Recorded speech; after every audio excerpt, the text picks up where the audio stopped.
lectura del día de hoy.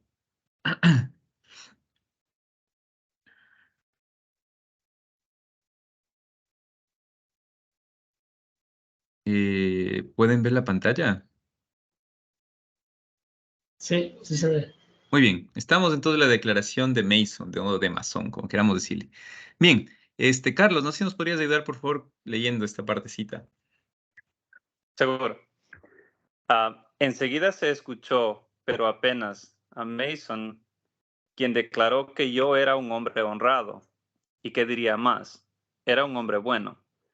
Apenas se escuchó también a Salamano, cuando recordó que había tratado bien a su perro y cuando respondió a una pregunta sobre mi madre y sobre mí diciendo que yo tenía nada más que decir a mamá y que por eso la había metido en el asilo. Hay que comprender, decía Salamano, hay que comprender. Pero nadie parecía comprender. Se lo llevaron. Luego llegó, luego llegó el turno de Raimundo, que era el último testigo. Me hizo una ligera señal y dijo al instante que yo era inocente. Pero el presidente declaró que no se le pedían apreciaciones, sino hechos. Le invitó a esperar las preguntas para responder. Le hicieron precisar sus relaciones con la víctima. Raimundo aprovechó para decir que era a él a quien este último odiaba desde que había abofeteado a su hermana. Sin embargo, el presidente le preguntó si la víctima no tenía algún motivo para odiarme. Raimundo dijo que mi presencia en la playa era fruto de la casualidad. Entonces el procurador le preguntó cómo era que la carta origen del drama había sido escrita por mí. Raimundo respondió que era una casualidad. El procurador redarguyó que la casualidad tenía ya muchas fechorías sobre su conciencia en este asunto. Quiso saber si era por casualidad que yo no había intervenido cuando Raimundo abofeteó a su amante. Por casualidad que yo había servido de testigo en la comisaría.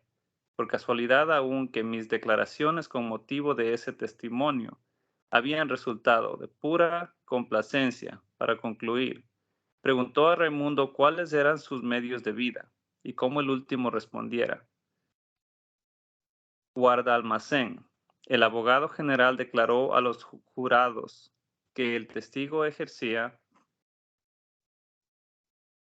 notoriamente el oficio de proxeneta. Yo era su cómplice y su amigo. Se trataba de un drama crapuloso de la más baja especie, agravado por el hecho de tener delante a un monstruo moral. Raimundo quiso defenderse y el abogado protestó, pero se le dijo que debía dejar terminar al procurador. Este dijo, tengo poco que agregar. ¿Era amigo suyo? Preguntó a Raimundo. Sí, dijo este, era mi camarada. El abogado general me formuló entonces la misma pregunta y yo miré a Raimundo, que no apartó la vista. Respondí, sí. El procurador se volvió hacia el jurado y declaró, el mismo hombre que al día siguiente, al de la muerte de su madre, se entregaba al desenfreno más vergonzoso, mató por razones fútiles y para liquidar un incalificable asunto de costumbres inmorales. Volvió a sentarse, pero el abogado, al tope de la paciencia, gritó levantando los brazos de manera que las mangas al caer descubrieron los pliegues de la camisa almidonada. En fin, ¿se le acusa de haber enterrado a su madre o de haber matado a un hombre? El público rió. El procurador se reincorporó una vez más. Se envolvió en la toga y declaró que era necesario tener la ingenuidad del honorable defensor para no advertir que entre estos dos órdenes de hechos existía una relación profunda, patética, esencial. Sí, gritó con fuerza. Yo acuso a este hombre de haber enterrado a su madre con corazón de criminal. Esta declaración pareció tener considerable efecto sobre el público. El abogado se encogió de hombros y enjugó el sudor que le cubría la frente. Pero él mismo parecía vencido y comprendí que las cosas no iban bien para mí. Fue todo muy rápido después. La audiencia se levantó al salir del Palacio de Justicia para subir al coche. Reconocí en un breve instante el olor y el color de la noche de verano. En la oscuridad de la cárcel rodante encontré, uno por uno, surgidos de lo hondo de mi fatiga, todos los ruidos familiares de una ciudad que amaba y de cierta hora en la que ocurríame sentirme feliz. El grito de los vendedores de diarios en el aire calmó de la tarde.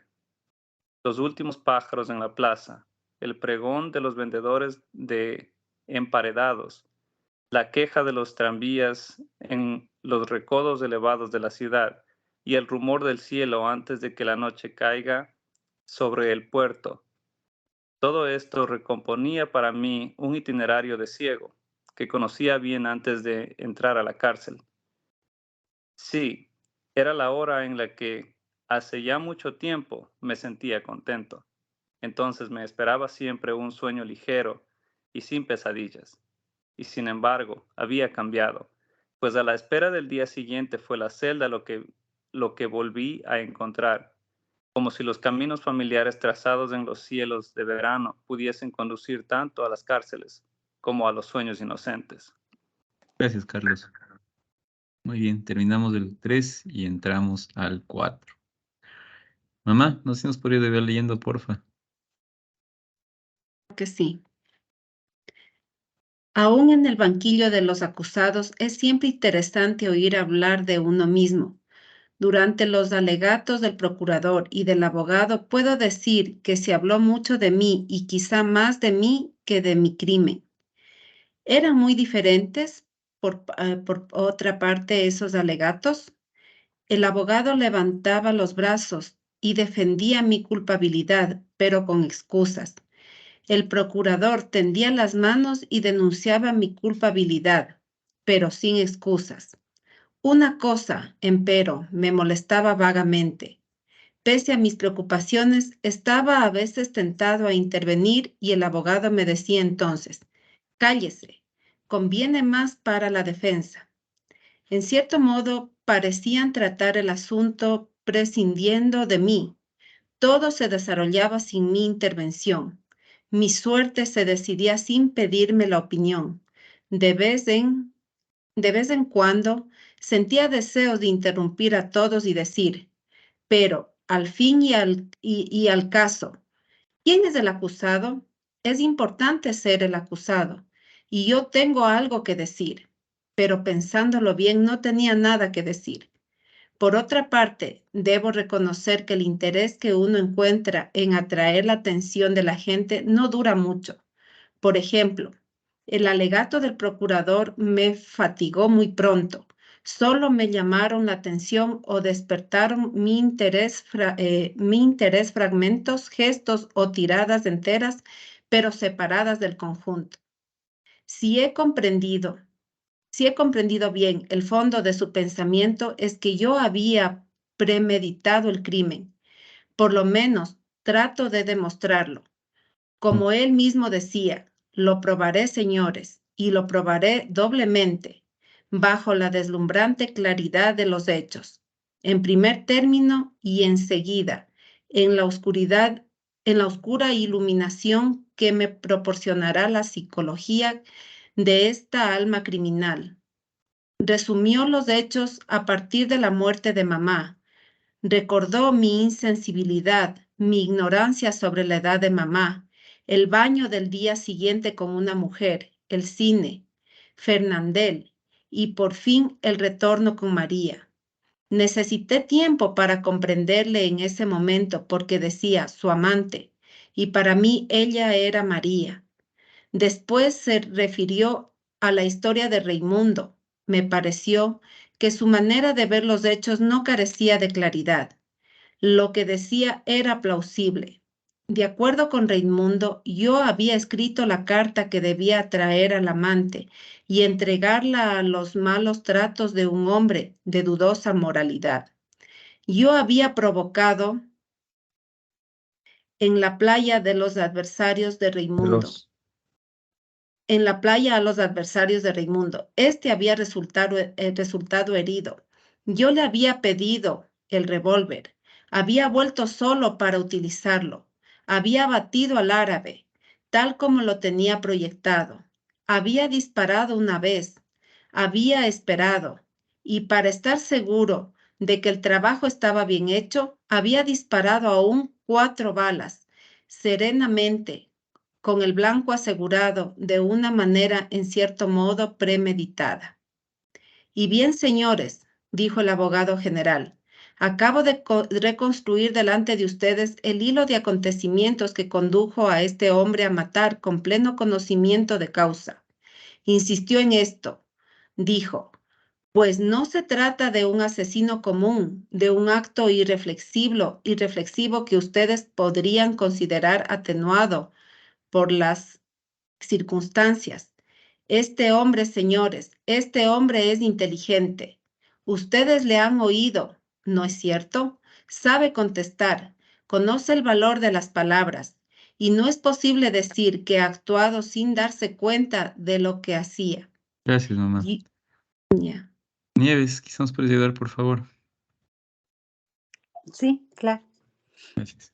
Yo escuchaba y oía que se me juzgaba inteligente, pero no comprendía bien cómo las cualidades de un hombre común podían convertirse en cargos aplastantes contra un culpable.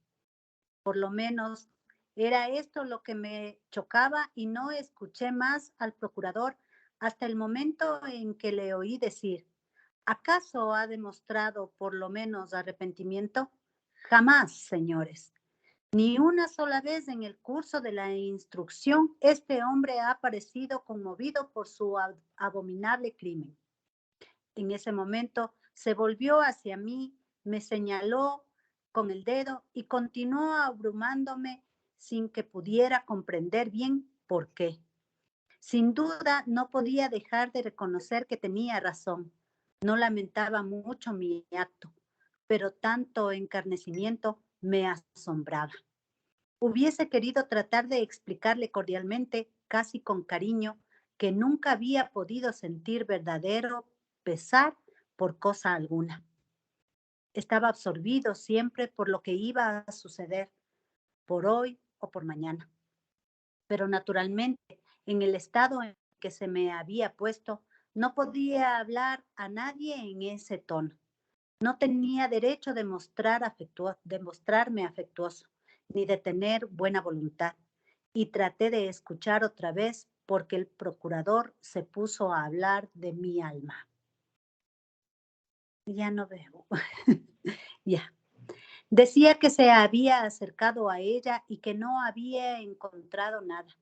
Señores jurados, decía que en realidad yo no tenía alma en absoluto y que no me era accesible ni lo humano, ni uno solo de los principios morales que custodian el corazón de los hombres. Sin duda, agregó, no podríamos aprovechárselo. No podemos quejarnos de que le falte aquello que no es capaz de adquirir. Pero cuando se trata de este tribunal, la virtud enteramente negativa de la tolerancia debe convertirse al menos en la menos fácil pero más elevada de la justicia, sobre todo cuando el vacío de un corazón, tal como se descubre en este hombre, se transforma en un abismo en el que la sociedad puede sucumbir. Habló entonces de mi actitud para con mamá. Repitió lo que había dicho en las audiencias anteriores. Pero estuvo mucho más largo que cuando hablaba del crimen. Tan largo que finalmente no sentí más que el calor de la mañana.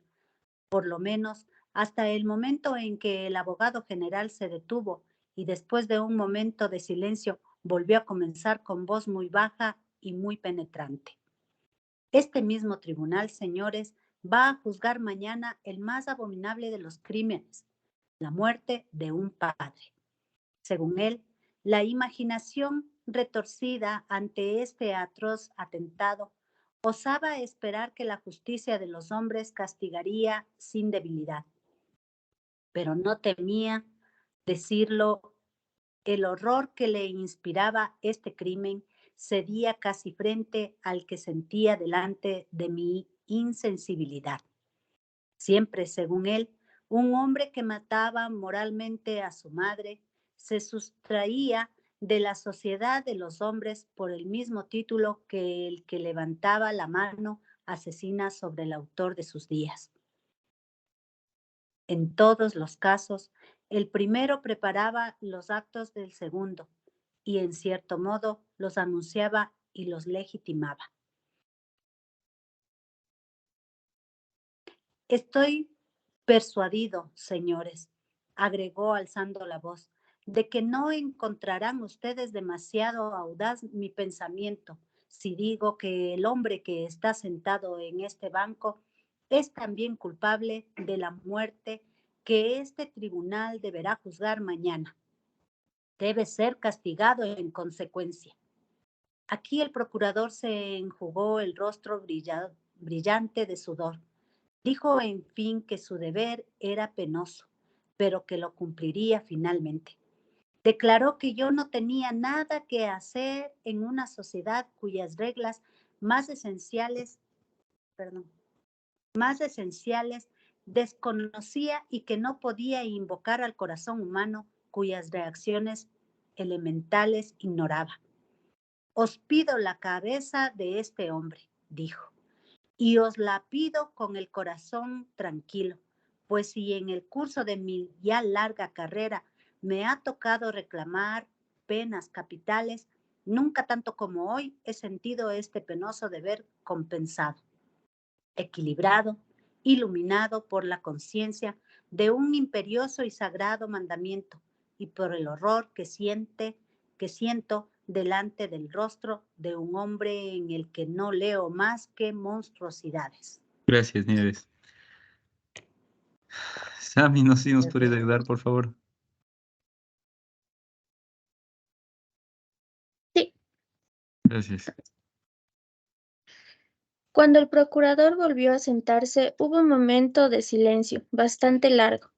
Yo me sentía aturdido por el calor y el asombro. El presidente tosió un poco y con voz muy baja me preguntó si no tenía nada que agregar.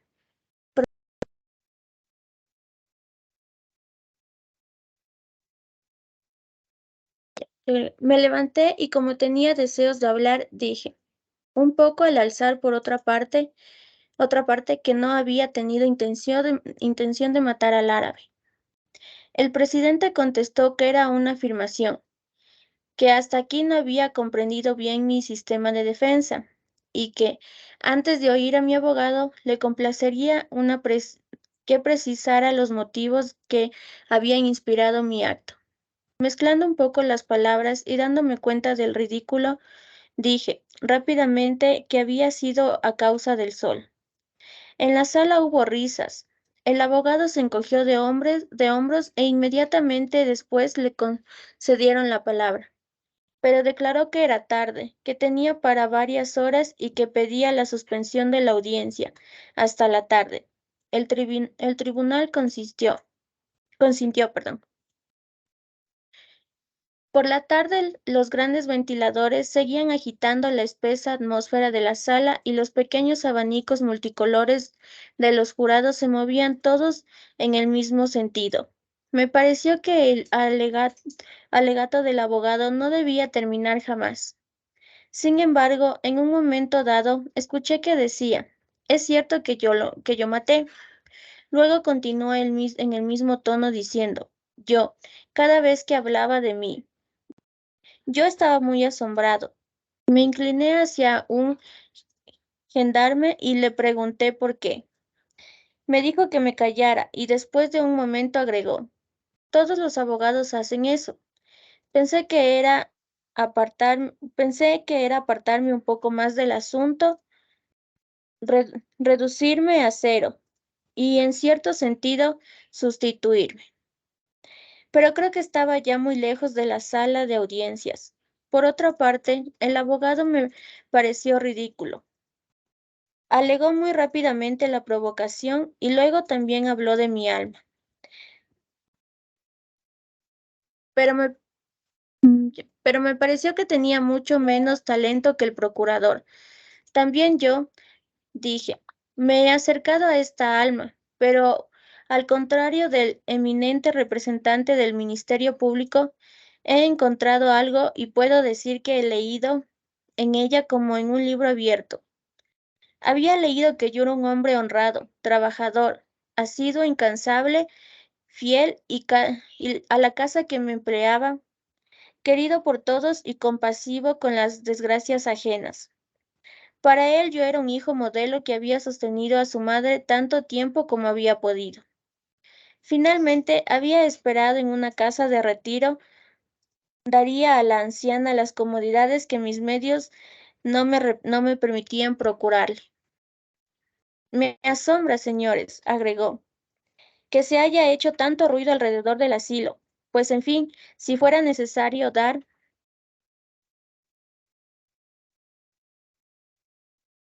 una prueba de utilidad y de la grandeza de estas instituciones, habría que decir que es el Estado mismo quien las subvenciona.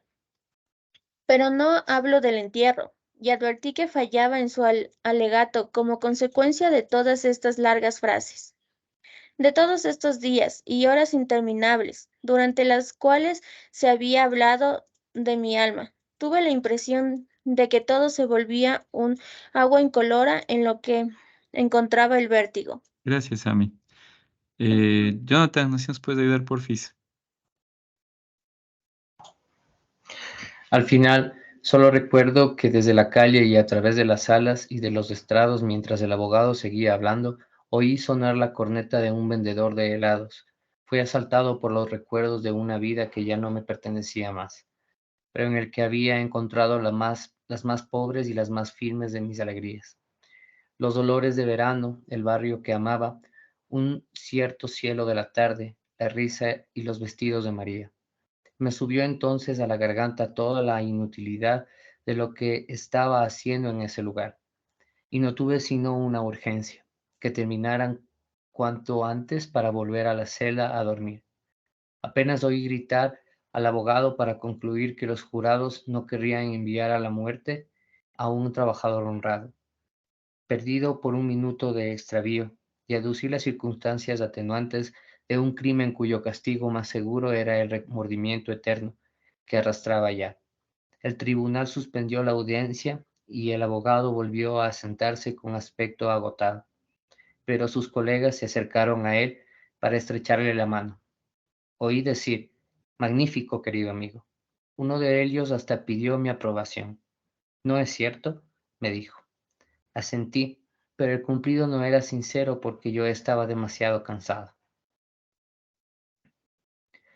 Afuera declinaba el día y el calor era menos intenso, por ciertos ruidos de la calle, que oía, adivinaba la suavidad de la tarde. Estábamos todos allí esperando, y lo que esperábamos juntos en realidad solo me concernía a mí. Volví a mirar a la sala. Todo estaba como en el primer día. Encontré la mirada del periodista de la chaqueta gris y de la mujer autómata, lo que me hizo pensar que durante todo el proceso no había buscado a María con la mirada. No la había olvidado, pero tenía demasiado que hacer. La vi entre Celeste y Raimundo. Me hizo un pequeño ademán, como si dijera, por fin, y vi sonreír su rostro un poco ansioso, pero sentía cerrado el corazón y ni siquiera pude responder a su sonrisa. El tribunal volvió. Rápidamente leyeron una serie de preguntas a los jurados. Oí culpable de muerte, provocación, circunstancias atenuantes. Los jurados salieron y se me llevó a la pequeña habitación en la que ya había esperado. El abogado vino a reunírseme, estaba muy voluble y me habló con más confianza y cordialidad, como no lo había hecho nunca. Creía que todo iría bien y que saldría con algunos años de prisión y de trabajos forzados. Le pregunté si había perspectivas de casación en caso de fallo desfavorable. Me dijo que no, Su táctica había sido no proponer conclusiones para no indisponer al jurado. Me explicó que no se casaba un fallo como este por nada. Me pareció evidente y admití sus razones. Si se consideraba el asunto fríamente, era perfectamente lógico. En caso contrario, habría demasiado papelerío inútil. De todos modos, me dijo el abogado, queda la apelación, pero estoy seguro de que el fallo será favorable. Esperamos mucho tiempo, creo que cerca de 3/4 de hora. Al cabo un campanilleo sonó. El abogado me dejó diciendo, el presidente del jurado va a leer las respuestas. Solo le llamarán cuando se pronuncie el fallo. Se oyó golpear las puertas. La gente corría por las escaleras y yo no sabía si estaban próximas o alejadas. Luego oía una voz sorda que leía algo en la sala. Cuando volvió a sonar el campanilleo, la puerta del lugar de los acusados se abrió y el silencio de la sala subió hacia mí. El silencio y la singular sensación que sentí al comprobar que el joven periodista había apartado la mirada. No miré en dirección a María. No tuve tiempo porque el presidente me dijo en forma extraña que en nombre del pueblo francés se me cortaría la cabeza en una plaza pública. Me pareció reconocer entonces el sentimiento que leía en todos los rostros. Creo que era consideración. Los gendarmes se mostraban muy suaves conmigo. El abogado me tomó la mano. Yo no pensaba más en nada. El presidente me preguntó si no tenía nada que agregar. Reflexioné. Dije, no. Entonces me llevaron. Gracias, Jonathan. Muy bien, condenado a muerte, ¿no? Herzog condenado a muerte. Muy bien, vamos a ver cómo lo afronta. Último capítulo y con este acabamos. ¿Quién está por? Tati, ¿no se nos puede ayudar, por favor? Por tercera vez he rehusado a recibir al capellán. No tengo nada que decirle, no tengo ganas de hablar. Demasiado pronto tendré que verle. En este momento me interesa escapar del engranaje, saber si lo inevitable puede tener salida. Me han cambiado de celda. Desde esta, cuando me tiendo veo el cielo y no veo más que el cielo. Todos los días transcurren mirando en su rostro el declinar de los colores que llevan del día a la noche. Acostado, pongo las manos debajo de la cabeza y espero. No sé cuántas veces me he preguntado si habrá ejemplos de condenados a muerte que se hayan librado del engranaje implacable. Desaparecido antes de la ejecución, roto el cordón de los agentes. Me he reprochado ahora el no haber prestado suficiente atención a los relatos de ejecuciones. Uno siempre debería de interesarse por estos temas. No se sabe nunca lo que puede ocurrir. Como todo el mundo, yo había leído informaciones en los periódicos, pero existían, sin duda, obras especiales que nunca tuve curiosidad de consultar. Quizá en ellas habría encontrado relatos de evasiones. Me hubiera enterado de que, en un caso por lo menos, la rueda se habría detenido, de que en su precipitación irresistible el azar y la posibilidad por una vez, al menos, habían cambiado alguna cosa, una sola vez. En cierto sentido, creo que esto me hubiera bastado. Mi corazón habría hecho el resto. Los periódicos hablaban a menudo de una deuda para con la sociedad, que según ellos era necesario pagar. Pero esto no habla a la imaginación. Lo que interesa es la posibilidad de evasión, un salto fuera del rito implacable, una loca carrera que ofrece todas las posibilidades de esperanza. Naturalmente, la esperanza consistía en ser abatido de un balazo en la esquina de una calle, en plena carrera. Pero bien, considerado todo, ese lujo no me estaba permitido. Todo me lo prohibía, el engranaje me enganchaba nuevamente. A pesar de mi buena voluntad, no podía aceptar esta certidumbre insolente, pues, al fin y al cabo, existía una desproporción ridícula entre el fallo que la había creado y su desarrollo imperturbable a partir del momento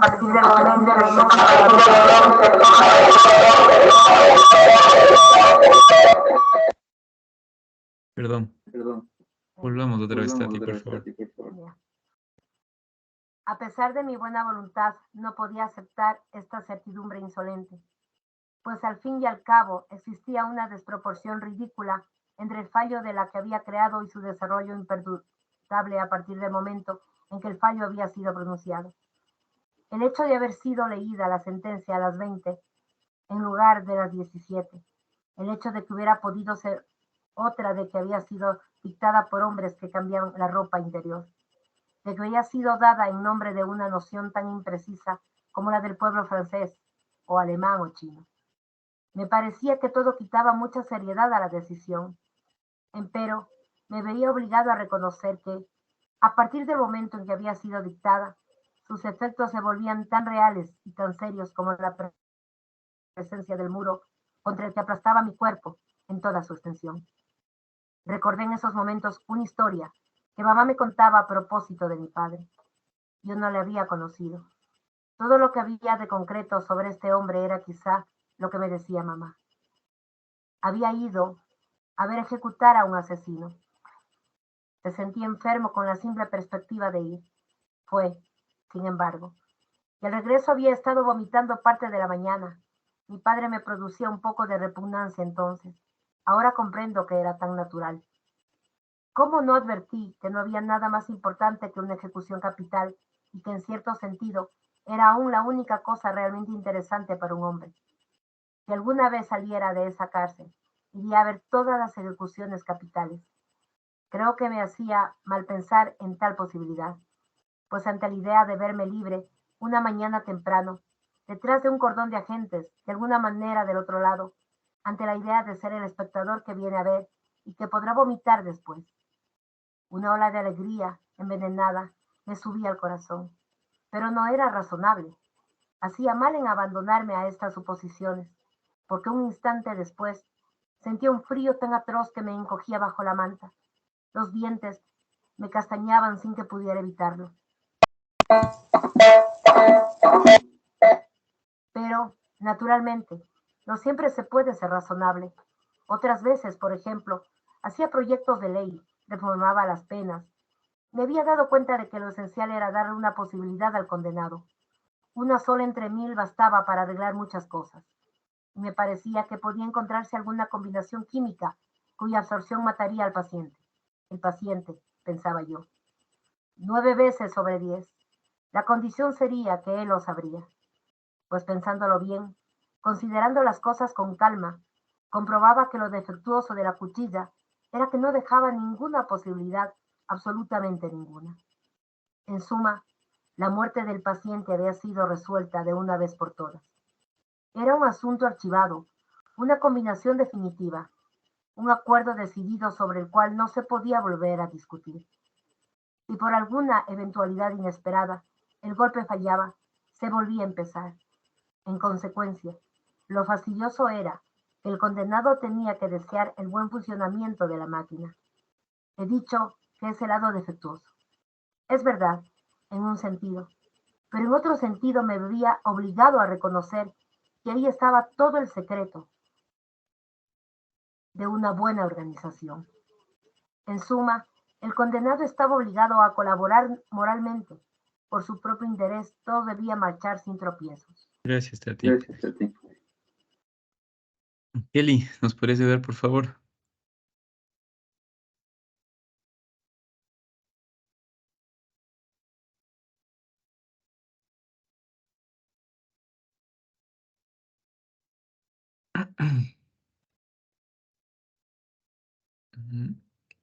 Si no, hasta mientras entonces Alexao podría ser.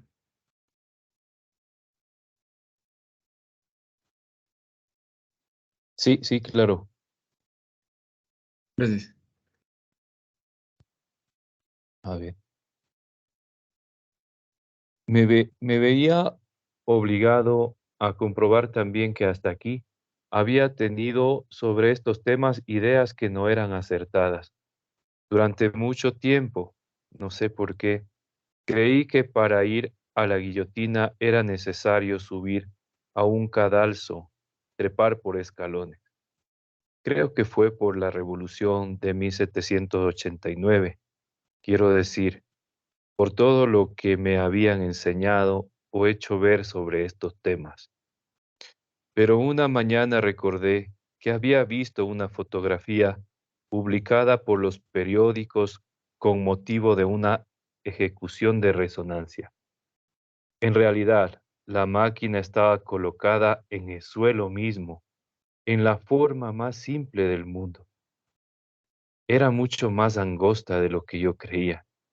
Era bastante curioso que no le hubiese advertido antes.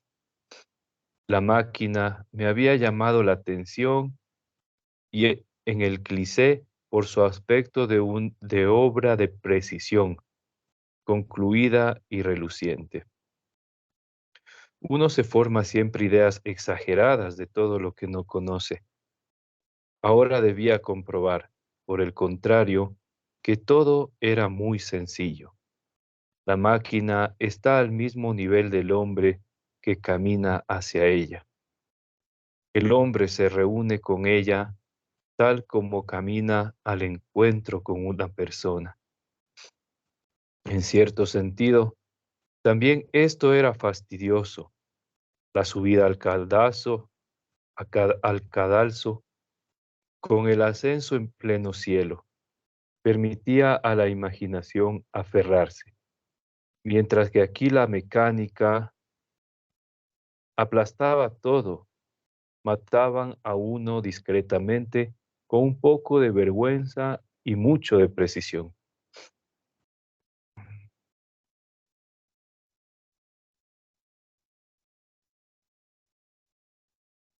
Había también dos cosas sobre las que reflexionaba todo el tiempo, el alba y la apelación.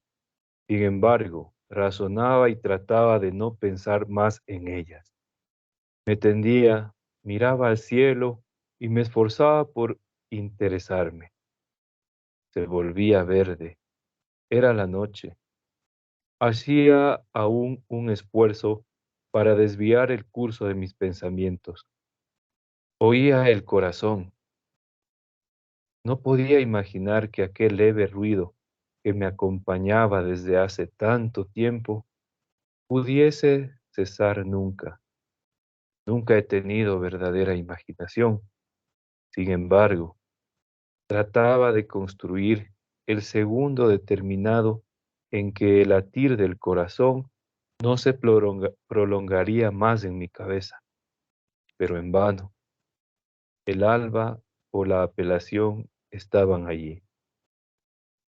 Concluía por decirme que era más razonable no contenerme. Sabía que vendrían al alba. En suma, pasé las noches esperando el alba. Nunca me ha gustado ser sorprendido cuando me sucede algo. Prefiero estar prevenido. Concluí, pues, por no dormir sino un poco de día y durante todo el transcurso de las noches esperé pacientemente que la luz naciera sobre el vidrio del cielo. Lo más difícil era la hora incierta en la que, como yo sabía, acostumbraban a operar. Después de medianoche, esperaba y acechaba. Mis oídos nunca habían percibido tantos ruidos ni distinguido sonidos tan tenues. Puedo decir, por otra parte, que en cierto modo tuve suerte durante este periodo, pues jamás oí paso alguno. Mamá decía a menudo que nunca se es completamente desgraciado. Yo le daba razón en la cárcel, cuando el cielo se coloreaba y un nuevo día deslizábase en la celda, porque también hubiera podido oír pasos y mi corazón habría podido estallar. Aun si el menor roce me arrojaba contra la puerta, aún así, con el oído pegado a la madera, esperaba desesperadamente hasta oír mi propia respiración. espantado de encontrarla ronca y tan parecida al estertor de un perro. Al fin de cuentas, el corazón no estallaba y había ganado otra vez 24 horas. Gracias, Alexis. María, ¿nos podrías ayudar, por favor? Claro, buenas noches. Gracias. Durante el día tenía la apelación. Creo que saqué el mejor partido de esta idea. Calculaba los resultados y obtenía el mayor rendimiento de mis reflexiones. Tomaba siempre la peor posibilidad. La apelación era rechazada. Y bien, tendré que morir. Antes que otros, es evidente. Pero todo el mundo sabe que la vida no vale la pena de ser vivida. En el fondo, no ignoraba que morir a los 30 años o a los 70 importa poco, pues, naturalmente, en ambos casos, otros hombres y otras mujeres vivían y así durante miles de años. En suma, nada podía ser más claro. Era siempre yo quien moriría, ahora o dentro de 20 años. En este punto, me molestaba un poco en el razonamiento el salto terrible que sentía dentro de mí, pensando en 20 años de vida por venir. Pero lo reprimía imaginando cómo serían mis pensamientos dentro de 20 años, cuando, a pesar de todo, llegase el momento. Desde que uno debe morir, es evidente que no importa cómo ni cuándo. Por consiguiente, lo difícil era no perder de vista todo lo que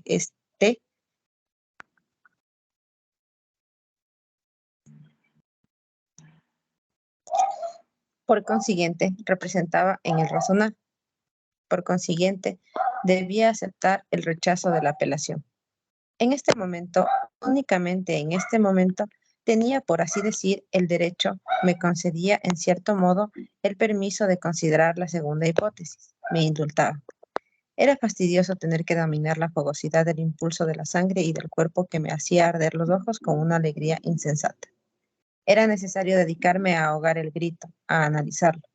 Era necesario mantenerme natural aún en esta hipótesis, para hacer más plausible la resignación frente a la primera. Cuando lo conseguía, había ganado una hora de calma. En cualquier caso, valía la pena considerarlo. En un momento así, me negué una vez más a recibir al capellán. Estaba acostado y por cierta rubia claridad del cielo adivinaba la proximidad de la tarde de verano. Acababa de rechazar la apelación y podía sentir las olas de sangre circular regularmente dentro de mí. No tenía necesidad de ver al capellán. Por primera vez, después de mucho tiempo, pensé en María. Hacía muchos días que no me escribía. Esa tarde reflexioné y me dije que quizás se habría cansado de ser la amante de un condenado a muerte. También se me ocurrió la idea de que quizá estuviese enferma o muerta. Estaba dentro del orden de las cosas. ¿Cómo habría podido saberlo yo, puesto que fuera de otros cuerpos, ahora separados, nada nos obligaba ni nos recordaba el uno al otro? Por otra parte, a partir de ese momento, el recuerdo de María me hubiera sido indiferente. Muerta no me interesaba más, me parecía cosa normal, tal como comprendía que la gente me olvidara después de mi muerte. No tenía nada más que hacer conmigo, ni siquiera podía decir que fuera duro pensar así. En el fondo, no existe idea a la que uno no concluya por acostumbrarse. En ese preciso momento entró el capellán. Cuando lo vi, sentí un ligero estremecimiento. Él lo notó y me dijo que no tuviera miedo. Le dije que su costumbre era venir a otra hora. Me respondió que era una visita amistosa que no tenía nada que ver con la apelación, de la que no sabía nada. Se sentó en el camastro y me invitó a acercarme más a él. Me negué a pesar de todo. Me parecía muy amable. Quedó un momento sentado con los antebrazos en las rodillas, la cabeza baja, mirándose las manos. Eran finas y musculosas. Me hacían pensar en dos ágiles animalitos. Las frotó lentamente una contra la otra. Luego quedó así, con la cabeza siempre baja, durante tanto tiempo que en cierto momento tuve la impresión de que lo había olvidado. Pero levantó la cabeza bruscamente y me miró de frente. ¿Por qué?, me dijo. ¿Rehúsa usted mis visitas? Contesté que no creía en Dios. Quiso saber si estaba bien seguro y le dije que yo mismo no tenía para qué preguntármelo. Me parecía una cuestión sin importancia. Se echó entonces hacia atrás y se recostó contra el muro, con las manos en los muslos, casi sin que pareciera hablar. Observó que a veces uno creía estar seguro cuando en realidad no lo estaba. Yo no decía nada. Me miró y me preguntó, ¿qué piensa usted? Contesté que quizás fuera así. Quizás no estaba seguro de lo que me interesaba realmente, pero en todo caso estaba completamente seguro de lo que me interesaba. Y justamente lo que él me decía no me interesaba. Volvió la mirada y siempre sin cambiar de posición. Me preguntó si no hablaba así por exceso de desesperación. Le expliqué que no estaba desesperado, tenía miedo. Tenía. Ujú. Ajá. Era bien natural. Entonces Dios le ayudará. Hizo notar. Todos cuantos, todos cuantos he conocido en su caso han vuelto a él. Reconocí que estaban en su derecho. Probaba también que tenían miedo para hacerlo. En cuanto a mí, no quería que me ayudaran y precisamente no tenía tiempo para interesarme en lo que me interesaba, en lo que no me interesaba. En ese instante, sus manos hicieron un ademán de impaciencia, pero se enderezó y arregló los pliegues de la sotana. Cuando hubo terminado, se dirigió a mí llamándome amigo mío. Si me hablaba así, no era porque estuviese condenado a muerte. Según su opinión, estábamos todos condenados a muerte. Pero le interrumpí diciéndole que no era la misma cosa y que por otra parte, en ningún caso podía ser consuelo. Es cierto, asintió, pero usted morirá más tarde si no muere pronto. El mismo problema se le replanteará entonces. ¿Cómo afrontará usted la terrible prueba? Repuse que la afrontaría exactamente como la afrontaba en ese momento. Gracias, María. Chinito, ¿nos puede ir leyendo, por favor?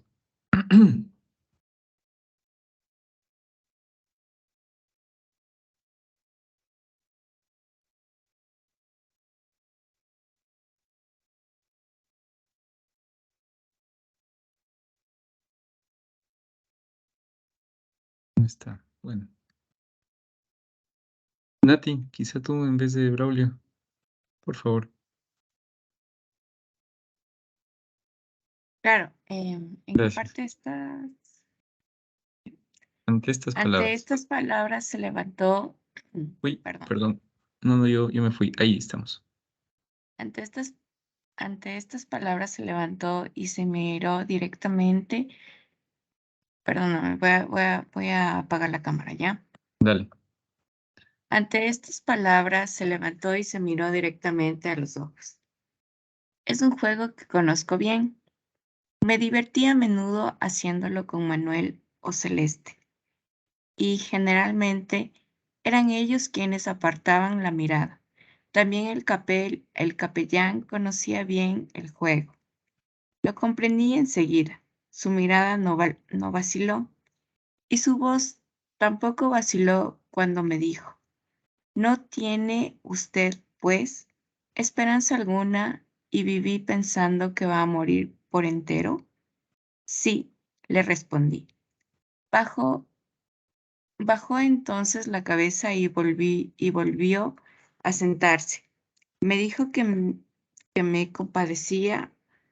Juzgaba imposible que un hombre pudiese soportar esto. Yo sentí solamente que él comenzaba a aburrirme. Me aparté a mi vez y fui hacia la claraboya. Me apoyé con el hombro contra la pared. Sin seguirlo bien, oí que comenzaba a interrogarme.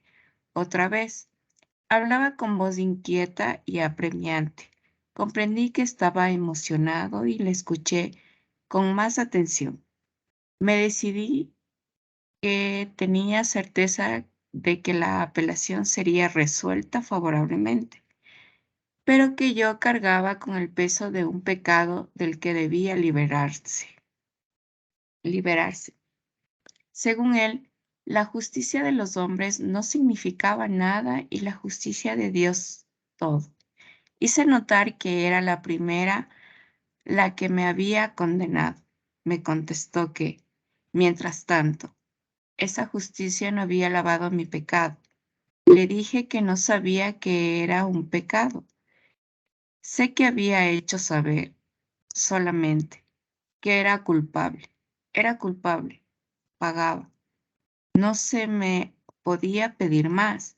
En ese momento se levantó de nuevo y pensé que en una celda tan estrecha no podía moverse aunque quisiera.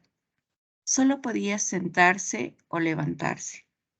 Yo tenía los ojos clavados en el suelo. Dio un paso hacia mí y se detuvo, como si no osara avanzar. Miraba el cielo a través de los barrotes. ¿Se engaña usted, hijo mío?, me dijo. ¿Podrían decirle más? Se le pediría quizá. ¿Y qué, pues? ¿Podría decirle que viniera?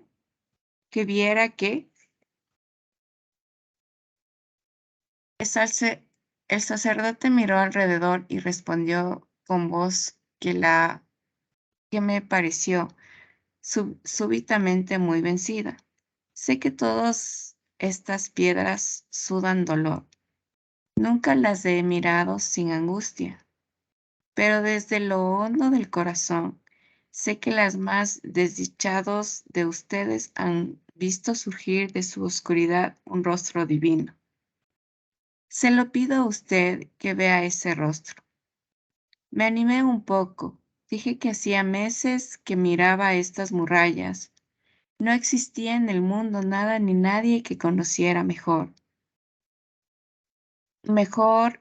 rostro. Así. Quizá hacía mucho tiempo había buscado allí un rostro, pero ese rostro tenía el color del sol y la llama del deseo. Era el de María. Lo había buscado en vano. Ahora se acabó.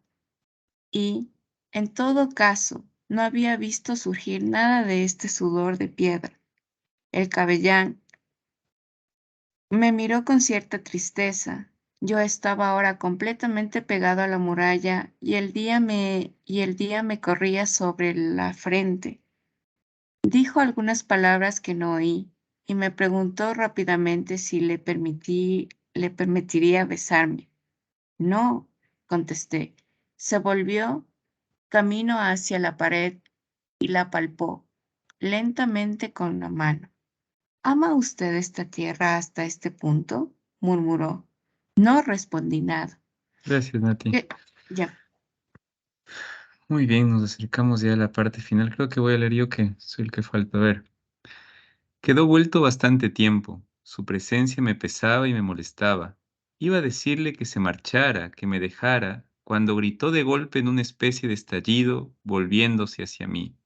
No, no puedo creerle. Estoy seguro de que ha llegado usted a desear otra vida. Le contesté que naturalmente era así, pero no tenía más importancia que desear ser rico, nadar muy rápido o tener una boca mejor hecha. Era del mismo orden. Me interrumpió y quiso saber cómo veía yo esa otra vida. Entonces le grité, una vida en la que pudiera recordar esta. E inmediatamente le dije que era suficiente. Quería aún hablarme de Dios, pero me adelanté hacia él y traté de explicarle por última vez que me quedaba poco tiempo. No quería perderlo con Dios. Ensayó cambiar de tema preguntándome por qué llamaba Señor y no Padre. Esto me irritó y le contesté que no era mi padre, que él estaba con los otros. No, hijo mío, dijo poniéndome la mano sobre el hombro, estoy con usted, pero no puede darse cuenta porque tiene el corazón ciego. Rogaré por usted. Entonces, no sé por qué algo se rompió dentro de mí. Me puse a gritar a voz en cuello y le insulté y le dije que no rogara y que más le valía arder que desaparecer. Le había tomado por el cuello de la sotana. Vaciaba sobre él todo el fondo de mi corazón con impulsos en que se mezclaban el gozo y la cólera. Parecía estar tan seguro, ¿no es cierto? Sin embargo, ninguna de sus certezas valía lo que un cabello de mujer. Ni siquiera estaba seguro de estar vivo, puesto que vivía como un muerto. Me parecía tener las manos vacías, pero estaba seguro de mí, seguro de todo, más seguro que él, seguro de mi vida y de esta muerte que iba a llegar. Sí, no tenía más que esto, pero por lo menos poseía esta verdad tanto como ella me poseía a mí. Yo había tenido razón, tenía todavía razón, tenía siempre razón. Había vivido de tal manera y hubiera podido vivir de tal otra. Había hecho esto y no había hecho aquello. No había hecho tal cosa en tanto que había hecho esta otra. Y después, era como si durante toda la vida hubiese esperado este minuto y esta brevísima alba en la que quedaría justificado. Nada, nada tenía importancia y yo sabía bien por qué. También él sabía por qué. Desde lo hondo de mi porvenir, durante toda esta vida absurda que había llevado, subía hacia mí un soplo oscuro a través de los años que aún no habían llegado, y este soplo igualaba a su paso todo lo que me proponían entonces, en los años no más reales que los que estaba viviendo. ¿Qué me importaban la muerte de los otros, el amor de una madre? ¿Qué me importaban su Dios, las vidas que uno elige, los destinos que uno escoge, desde que un único destino debía de escogerme a mí y conmigo a millares de privilegiados, que como él se decían hermanos míos? ¿Comprendía? ¿Comprendía, pues? Todo el mundo era privilegiado, no había más que privilegiados. También a los otros los condenarían un día, también a él lo condenarían. ¿Qué importaba si acusado de una muerte lo ejecutaban por no haber llorado en el entierro de su madre? El perro de Salamano valía tanto como su mujer. La mujercita autónoma era tan culpable como la parisiense que se había casado con Masón o como María, que había deseado casarse conmigo. ¿Qué importaba que Raimundo fuese compañero mío tanto como Celeste, que valía más que él? ¿Qué importaba que María diese hoy su boca a un nuevo Mersó? Comprendía, pues, este condenado que desde lo hondo de mi porvenir me ahogaba gritando todo esto, pero ya me quitaban al capellán de entre las manos y los guardianes me amenazaban. Sin embargo, él los calmó y me miró en silencio. Tenía los ojos llenos de lágrimas. Se volvió y desapareció. En cuanto salió, recuperé la calma. Me sentí agotado y me arrojé sobre el camastro. Creo que dormí porque me desperté con las estrellas sobre el rostro. Los ruidos del campo subían hasta mí. Olores a noche, a tierra y a sal me refrescaban las sienes. La maravillosa paz de este verano adormecido penetraba en mí como una marea. En ese momento y en el límite de la noche, aullaron las sirenas. Anunciaban partidas hacia un mundo que ahora me era para siempre indiferente. Por primera vez, desde hacía mucho tiempo, pensé en mamá. Me pareció que comprendía por qué, al final de su vida, había tenido un novio.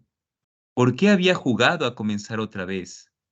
Allá, allá también, en torno de ese asilo en el que las vidas se extinguían, la noche era como una tregua melancólica.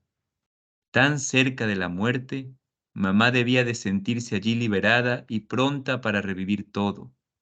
Nadie, nadie tenía derecho de llorar por ella, y yo también me sentía pronto a revivir todo, como si esta tremenda cólera me hubiese purgado del mal, vaciado de esperanza, delante de esta noche cargada de presagios y de estrellas, me había por primera vez a la tierna indiferencia del mundo. Al encontrarlo tan semejante a mí, tan fraternal, en fin, comprendía que había sido feliz y que lo era todavía. Para que todo sea consumado, para que me sienta menos solo, me quedaba esperar que el día de mi ejecución haya muchos espectadores y que me reciban con gritos de odio.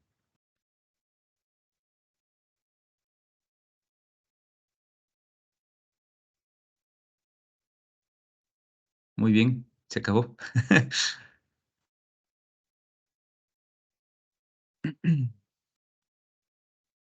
Bueno, la carga emocional, yo diría que perfecto final. ¿Ah? Realmente es una novela completamente circular, inicia de una manera perfecta, acaba de una manera perfecta. O sea, no hay más, una novela impresionante, realmente impresionante. Eh, bueno, todos estamos condenados a muerte, ¿no? ¿Cuándo? No sabemos. Mersó muere feliz. Qué interesante, ¿no? Bueno, vamos a compartir en salas, en unos 10 minutitos nos vamos a dar, gente, espero no alargarnos mucho. Bueno, ya les puse ahí en el chat, hoy día era último día, nos íbamos a ir un poquito más de noche.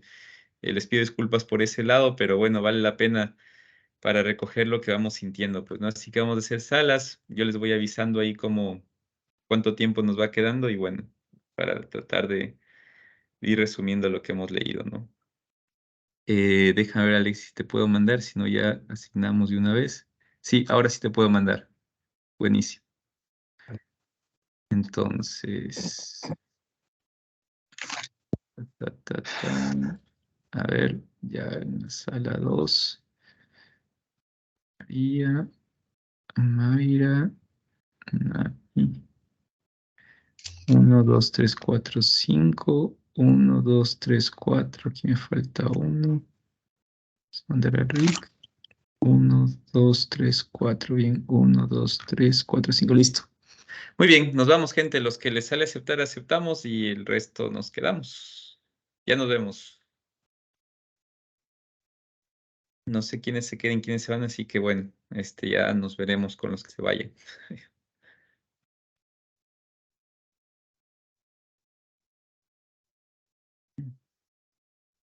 En reunión, en reunión, en reunión, en reunión, en reunión. En reunión. Estaba ahí la manda aleatorio. No sé si Nati podía ir, pero bueno, ya le mandó. Ya. Bueno, nos quedamos acá. Sammy, Tati, él y Nieves. Mamá, bueno. ¿Cómo vamos? ¿Cómo les parece qué impresión les deja?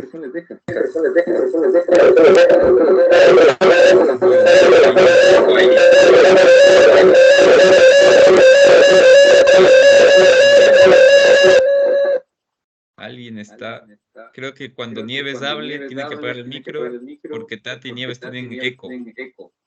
Así que bueno, cuando la una hable, que la otra apague y cuando la otra.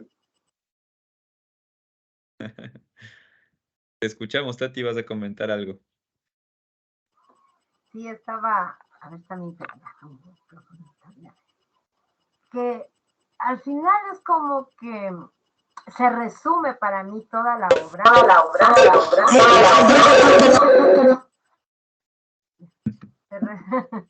Se resume al final la obra donde Meursault acepta o asume su condena, mejor dicho, más que aceptarla, la asume. Y al mismo tiempo reconoce la indiferencia del mundo.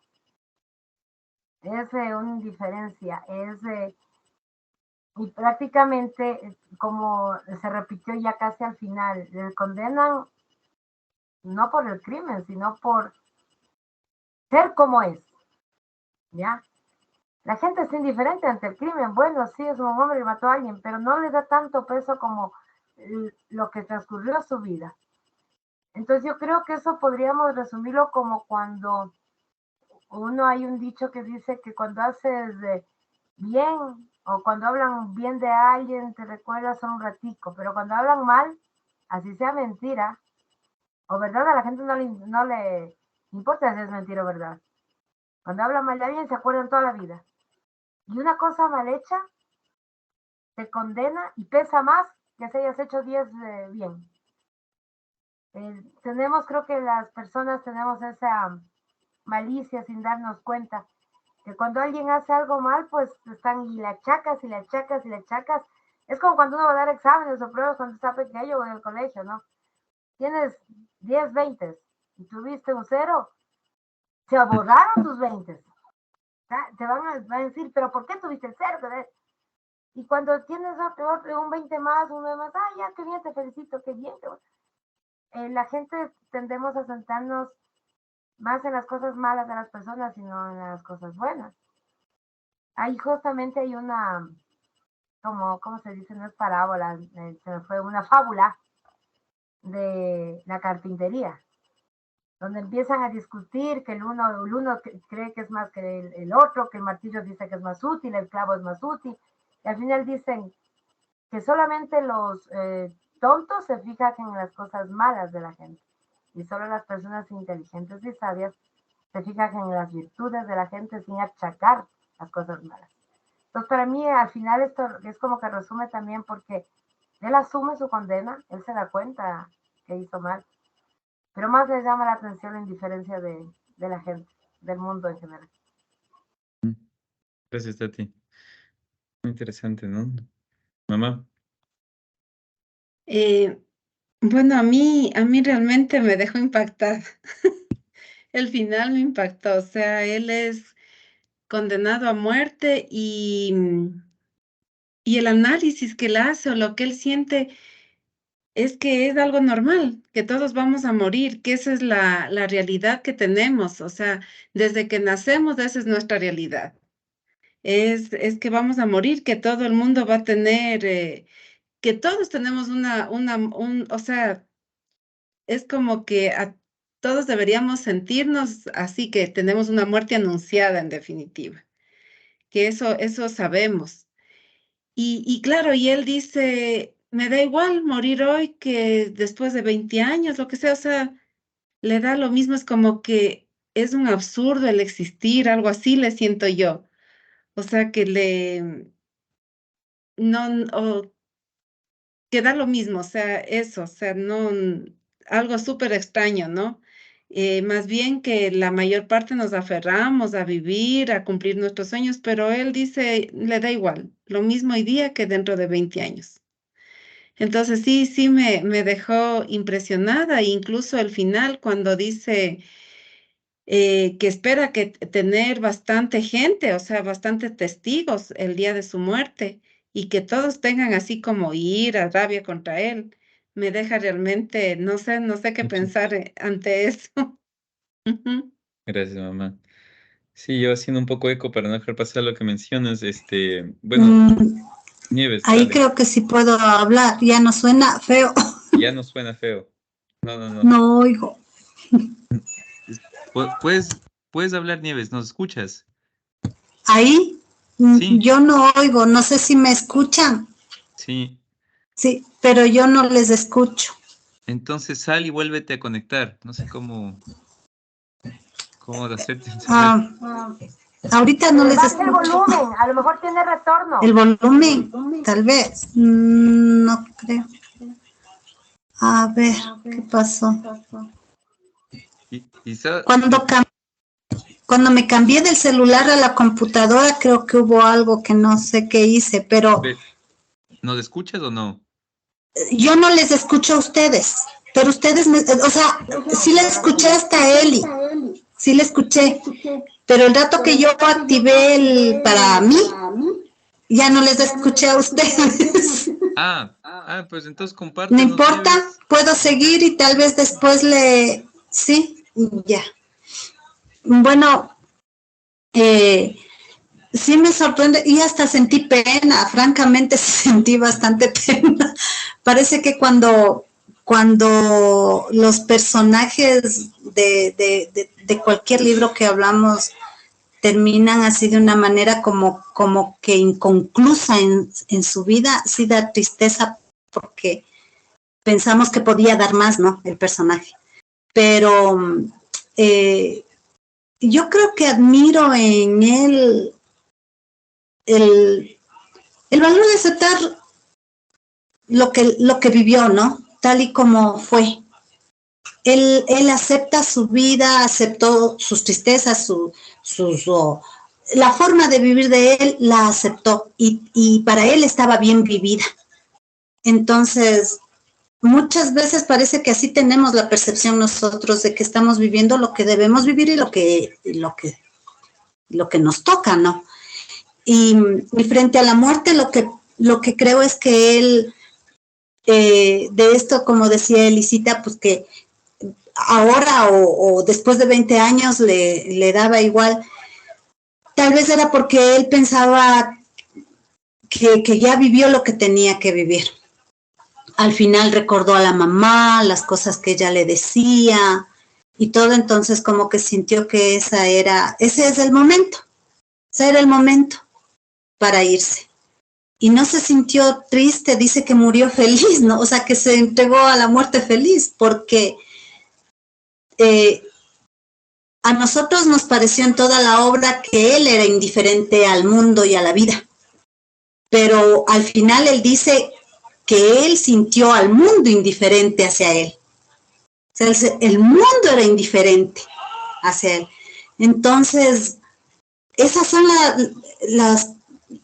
la perspectiva que tenemos unos y otros, ¿no? Él tenía su propia perspectiva del mundo. Él creía que el mundo era indiferente, mientras que a nosotros nos pareció que él era indiferente al mundo. Entonces, parece que él dejó este mundo con esa alegría de saber que yo viví lo que tenía que vivir y el mundo, pues, ni modo si aceptaron o no aceptaron mi forma de ser. sea, no importa, yo viví lo que tenía que vivir. Sí me deja eso como vacío porque yo creo que tenemos que saber que el momento nos va a llegar, pero que nos llegue con esa satisfacción de haber hecho lo que teníamos que hacer. No muchos nos pasa, ¿no? Porque algunos se van creo que con vidas inconclusas, pero yo creo que él podía haber dado más, pero para él dio lo suficiente en la vida. Entonces él se fue con esa satisfacción de haber hecho lo que tenía que haber hecho en este mundo. Eso nomás. Veamos si es que le puedo activar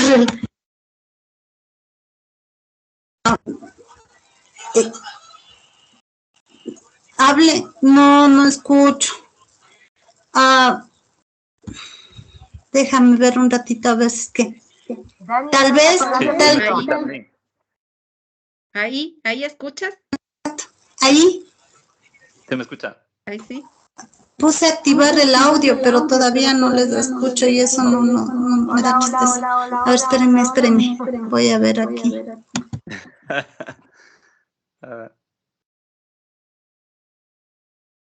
Estoy sin audio. Dani, tu Usa Nieves, micrófono. si sales y vuelves a entrar. ¿Aló? No puedo. Mándeles un No mensajito sé a qué Nieves pasa. si sale y vuelve a entrar, porque nos va a escuchar.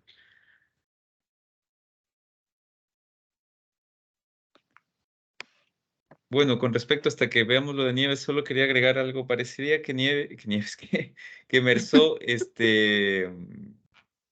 sintió la liberación de la muerte, ¿no? Una cosa curiosa cuando uno se siente un poco liberado por un peso, ¿no? Pero bueno, Carlos, creo que Nieves ya salió. Si no le esperamos un ratito, Nieves, bueno, ahí volverá. Bueno, aunque sea, le repito un poquito ahí. Un poco lo que me asombró a mí es los argumentos que la gente presentaba, ¿no? Porque hay mucha gente... ¿Puedo salirme y volver a ingresar? Sí. Sí, eso, Sí. eso mismo. Sí. Bueno, lo que estaba diciendo es que me asombró un poco la manera en que expresaban los sentimientos en vez de presentar pruebas. Entonces eso es gente normal, no es gente que ha estudiado eso, que tienen mucha experiencia en juicios y esas cosas, ¿no? Lo que eso es el populacho. Y también, o sea, en el Ecuador uno tiene mucho de eso porque la gente se sigue sumando. O sea, empieza uno con el lío y se suman. Al fin se pierde todo argumento y lo que se hace es solamente seguirle, como los borreguitos, seguirle al primero que empezó. Y no le iban a salvar a Mersó, no le iban a salvar de esa manera. Pero a la misma vez, a mí me parece que de la manera que actuó al principio, con la mamá indiferente, él nunca cambió. Eso lo hizo a través de todo el transcurso de la historia. Entonces al final él terminó siendo juzgado de esa manera y lo aceptó. Sí, claro, Mersó al final, hay un proceso de aceptación ciertamente, pero a mí me deja pensando estos tres niveles que les dije del absurdo, ¿no? Al principio de la reunión, por un lado está la salida del suicidio, lo cual no sucede acá. Por un lado está la salida de la fe, ¿no? Va el capellán, va el cura a querer confesarle, a que cree en Dios, a que, bueno, tenga la esperanza en un mundo futuro. Él no lo quiere aceptar, le parece que no le va a aportar nada, es decir, la certeza que él tiene para él es mucho mejor. Y finalmente pasa lo del grado de que hablaba Camus, el grado más alto, ¿no? El hecho de aceptar el absurdo tal y como es, la vida se acaba, está la muerte de por medio, pero yo me libero de esa sensación absurda, la trasciendo y la vivo con felicidad, ¿no? ¿Qué es lo que le pasa a Mersó? Mersó llega al punto de donde se da cuenta de que es feliz, ¿no? Y de que ha sido feliz. Eso me llama la atención porque, o sea, la imagen que a mí siempre me deja impactada es como, claro, nosotros estamos viendo la ejecución de un hombre condenado a muerte, ¿no? Pero cuando llega el cura a decirle, oye, sí, pero todos estamos condenados a muerte, ¿no? Otra cosa es que nadie se ponga a pensar en eso. Es decir, si bien no nos vamos a morir quizá decapitados, pero estamos condenados a muerte. Es decir, también vivimos la misma condena de Mersó, pero cada uno me llama la atención porque cada uno afrontamos esa condena de distinta manera, ¿no? Yo en mi caso particular la afronto desde la fe, por ejemplo, ¿no? Desde la creencia en Dios, ¿no? Yo siento que mi manera de romper el absurdo de la muerte es sabiendo que o creyendo que hay Dios y que, bueno, hay otra vida y bueno, en fin.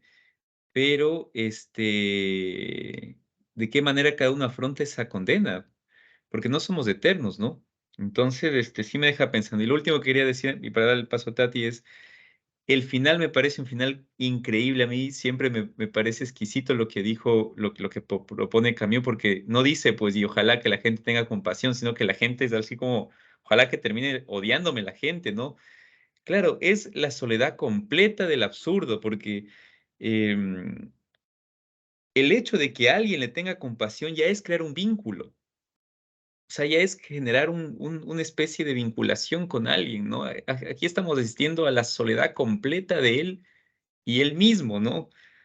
Si nadie te tiene compasión, si todos te odian, no generas ninguna especie de vinculación, pues, de ningún estilo, ¿no? Entonces, lo que Mersó me da la impresión al final, lo que desea o lo que anhela es esta soledad completa de su existencia misma. Para mí es una persona valiente, Mersó. Yo me quedo con esta imagen de un ser humano valiente, completamente consciente de la existencia. O sea, sabe que va a morir, está consciente de su condena, sabe que no tiene otra alternativa. Al principio comienza a dar muchas opciones, no tengo, puedo, a ver qué pasaría si es que sueño en esto, incluso comienza a querer dar escapes, ¿no? Dice, ¿qué pasaría si es que me imagino que por ahí me absuelven? Y dice, pero es absurdo, porque no va a absolver nadie, eso es lo que va a pasar, ¿no? Es el hombre consciente, digo yo. O sea, lo mismo conmigo, digo yo al final, por más vuelta que le dé, no puedo escapar al hecho que me voy a morir. Por más puedo fantasear milloncos, pero va a pasar eso. Entonces, es el hombre consciente frente a la vida. Y claro, en medio de esa conciencia, darle un sentido, ese me parece el reto. O sea, a mí me deja ese reto, ¿no? Sabiendo que estoy con la misma condena de Mersó, ¿cómo quiero vivir? Quizá me ayude a vivir más libre, incluso digo yo, porque vamos, que al final de todo es como darle sustancia a la vida, afrontar la vida sabiendo que eso va a pasar. Pero bueno, eso me deja como resonando, Tati. Mira que si lo vemos así, para mí no es absurdo realmente, porque Mersol está viendo desde otro punto de vista, no es absurdo. Él está tomando, como la muerte es parte de nuestra vida. Entonces, esa parte no es absurda. Tampoco es absurda la muerte en sí de él, ¿por qué? Lo absurdo de la obra hubiera sido que le liberen de una muerte que sin ton ni son la cometió, tuvo un asesinato. Entonces, es realista, o sea, es realista que cuando alguien mata, tiene que ser condenado bajo las leyes del hombre, ¿no? Otra cosa, o sea, él lo tendríamos que ver para nosotros mismos, que todos vamos a morir, la muerte es parte de nuestra vida, y todos tenemos nuestra propia sentencia y nuestro propio juicio individualmente hablando. Le veo desde ese punto de vista, veo que él también, o sea, no, yo creo que si lo vimos como indiferente, nosotros como lectores, en toda la obra, él fue indiferente porque el mundo era indiferente para él. Entonces él de pronto dijo, tal como lo veo y como lo siento yo, como lo percibo yo, tengo que comportarme de igual manera. ¿Ya? Y al final de pronto él no quería esa compasión porque creo yo, ¿no? Que una compasión real y ganada por algo realmente bueno está bien, pero no tener compasión por un hecho malo. Entonces era por eso que me dijo, quiero que me griten, que me odien y todo, porque eso es realmente lo que está sintiendo la gente, que no se cubran de pronto con un teatro o con yo qué sé, con una actuación de pobrecito, ¿no? Porque él sabía realmente lo que hizo. Y al final yo creo que justamente él muere feliz en el sentido, no por la muerte, no por el asesinato que hizo, que tuvo, ¿no? Sino que dijo, bueno, el mundo fue indiferente para mí, y yo de pronto ellos me sintieron indiferente para ellos. Y si nos damos cuenta, realmente no fue así, porque en toda la obra, María nunca lo vio indiferente. La gente lo quería, le pedían consejos. Él no fue indiferente, sino que su forma de ser nos parecía así, creo yo, y ese es mi punto de vista. Sí, muy interesante. Nieves, no sé si ya nos escuchas antes de continuar. Sí, ya le compuse y ya estoy. Una cosita también que quería yo decir era sobre este final, ¿no? De que dice que quisiera que vaya mucha gente y que me odien. Él se sintió tan indiferente, el mundo, pensaba que él era tan indiferente hacia el mundo, o sea que no, como que no le veían, como que él era, como que el mundo no le veía o no le tomaba en cuenta mucho a él, que lo que quería era más bien que ahora sí, pues que aunque sea por este hecho me vea el mundo, ¿no? Y sepan que yo existí, yo estuve. Y aunque me odien, pero sepan, ahora que me reconozcan, que vean que sí existo, que estoy aquí. O sea, algo así, creo yo. También puede ser una salida, ¿no? Una salida justamente a trascender. No sé si hay alguna otra impresión. Sí, ¿sí me escuchan? Sí, muy bien. Me recuerdo un poquito de la obra de Dostoyevsky, Crimen y Castigo, porque, bueno, hay la percepción de que el sistema tiene que tomar en cuenta los sentimientos, y eso es totalmente equivocado. O sea, una vez que uno se entrega al sistema, el sistema le procesa. Y yo creo que él ya sabía eso. Una vez que cometió su crimen, yo creo que ya en ese momento él sabía a lo que se atenía. Entonces, la gente que le juzgaba ya no es parte del sistema. Esa gente tiene su opinión, pero el juicio no está basado en opiniones, está basado en hechos. Entonces ahí vemos esa división cuando la gente empieza a darse cuenta que, bueno, en realidad no importa lo que vayamos a decir, él mató al tipo y ya. Entonces yo creo que Merceau se resignó porque ya se dio cuenta desde el principio que lo que él había hecho era un crimen y el Estado en realidad no le iba a dar tregua. Claro, pero a mí me parece siempre un poco desproporcional la condena, ¿no? Pero claro, al final lo que dicen es, lo que dice el acusador, ¿no? El juez que acusa, porque acordémonos que primero está lo de Merceau y después venía el juicio de un parricida, ¿no? Alguien que mató a su padre, ¿no? Y a él están acusando en realidad por la indolencia de la muerte de su madre. Entonces le ponen como en la gravedad de que esa indolencia es más fuerte que el acto mismo de haber matado. De una u otra manera, dice que es una especie de muerte, de matarle, la indiferencia, la no preocupación, ¿no? Entonces, a mí también con esto que mencionas, claro, yo digo, todos los criterios a veces nosotros tenemos cosas contrapuestas, ¿no? A veces siempre hay como una sola mirada que podemos nosotros tener frente a la realidad y no nos damos la oportunidad de expandir un poco la mirada, ¿no? Como de abrir un poco más nuestro horizonte vital, eh, lo cual Merceau, a mí en este grito de odio, de rabia con el cura, ¿no? Cuando ya se cansa y todo, él siente una liberación, ¿no? Es como, yo todavía le sigo dando vuelta de ese suceso, porque es el momento en el que Merceau estalla sus sentimientos, todo lo que nunca le habíamos visto a Merceau enojado y rabiate de iras, nunca, en toda la obra, en ese momento estalla. Y esa exteriorización lo siente como una liberación, ¿no? A mí me llama la atención, todavía no logro entender muy bien por qué me cuesta mucho llegar como a intuir qué significa ese momento de sacar el odio de su vida, de lo que él sentía, pero sí me da la impresión, por otro lado, que es parte natural, ¿no? El hecho de liberarse, deshogarse, ¿no? Por eso es que para mí ese grito es el símbolo de la aceptación. El hombre que acepta su vida como es se libera. Y el hombre que acepta la muerte se libera. Mamá. A mí también me llamó la atención esta parte de cuando él ya, estando condenado y en la celda, le recuerda a su madre.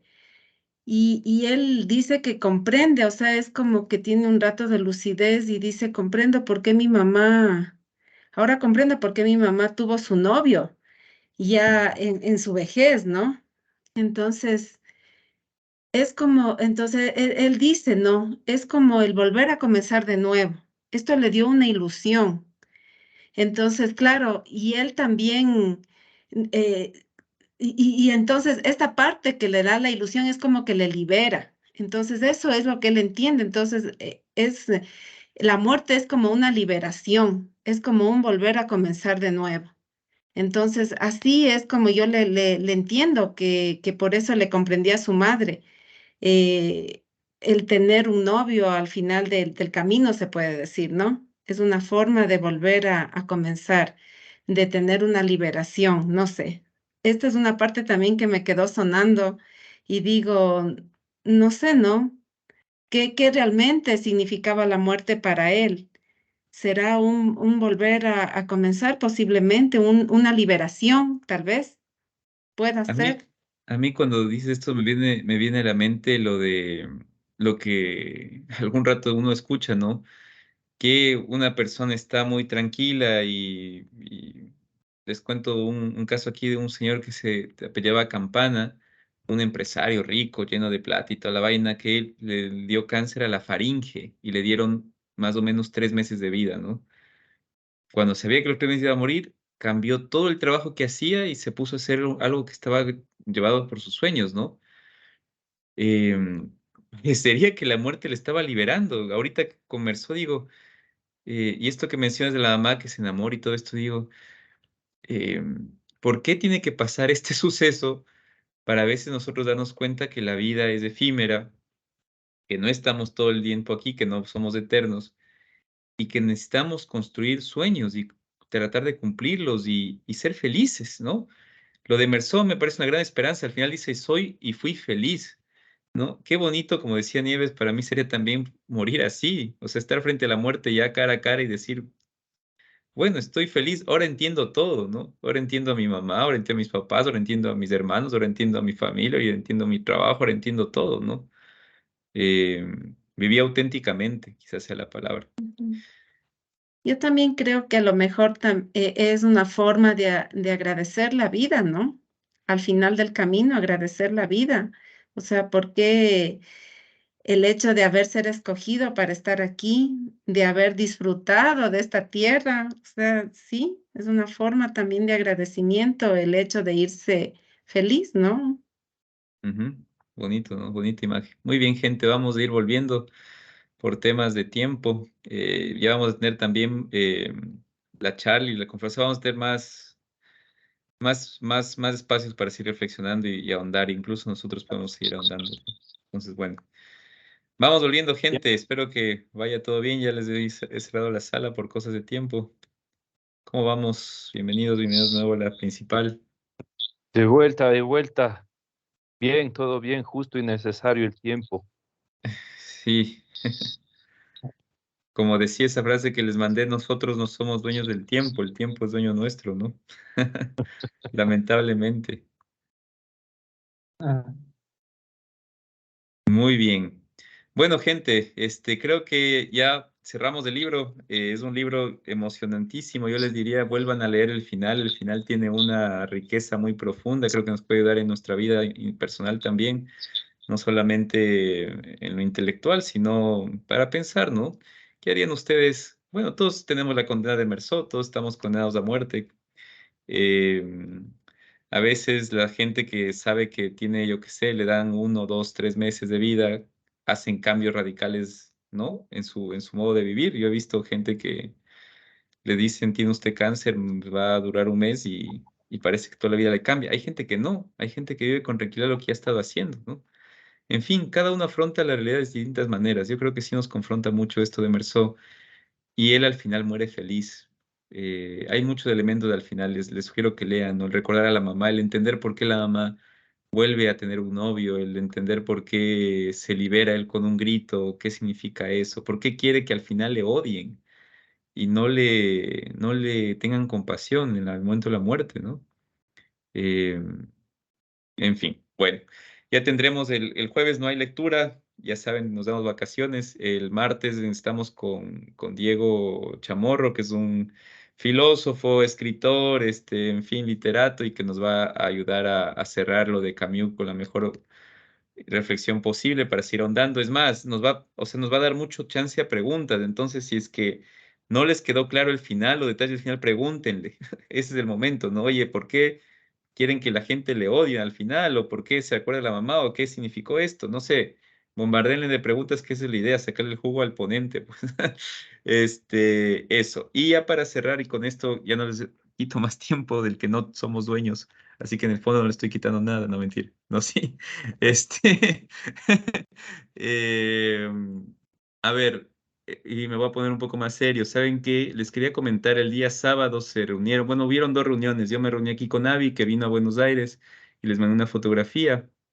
Es un poco la idea de que podamos juntarnos en núcleos, así sea de dos. Ahí en Otavalo hay algunos, entonces también como la invitación a que puedan algún ratito juntarse el sábado que nos reunimos. Y en Quito también hubo una reunión, solo que hubo un imprevisto al final. Y eso quería compartirles, porque cuando ya terminaron la reunión en casa de Doris, lamentablemente por el tema de la delincuencia y bueno, ustedes saben cómo está la inseguridad acá, le robaron el auto a Ricky, ¿sí? Le asaltaron, se llevaron, me parece que algunas piezas costosas e importantes, como el cerebro del carro y bueno, la batería y otros elementos. Eh, bueno, la verdad es que no son cosas que están previstas como en gastos de nosotros y también yo comprendo que Ricky, bueno, no, ninguno está listo para afrontar esos gastos y son gastos bastante elevados, bastante costosos, ¿no? En vista de eso y por toda los sentimientos encontrados que hemos tenido, porque no es justo, en realidad, no es culpa ni de la reunión del Junco, ni de los que estuvimos ahí, sino es culpa de la delincuencia y de todo lo que el país está viviendo como país, de lo cual cada vez, si ustedes se dan cuenta, el círculo se va cerrando, es decir, cada vez está más cerca este tema, ¿no? De la delincuencia, los robos, de esto, este otro. Entonces yo creo que es justo también solidarizarnos con eso. Y bueno, habíamos pensado... eh, los que fueron ese día de la reunión, yo no estuve porque lógicamente no puedo ir, pero los que vivieron esa situación al final del día tuvieron una iniciativa. En eso estuvieron algunas personas que estuvieron en el café y tuvieron la iniciativa de querer ayudar a Ricky para poder solventar en algo todos los gastos que va a tener por esto. Recordemos que un cerebro de un carro no cuesta pues $10, $20, cuesta 500, 800, $1000. O sea, no es nada, nada barato, ¿sí? Entonces, em, se ha visto como importante, como iniciativa de los que estuvieron ahí, querer colaborar con Ricky en lo que podamos colaborar y extender esa invitación a todo el Junco, que a mí me parece y estuve de acuerdo con hacerlo, porque creo que muestra también el espíritu de solidaridad que nosotros podemos tener con Ricky en este caso, que lamentablemente en una reunión le pasó esto, ¿no? Es una cuestión muy extraordinaria, muy puntual.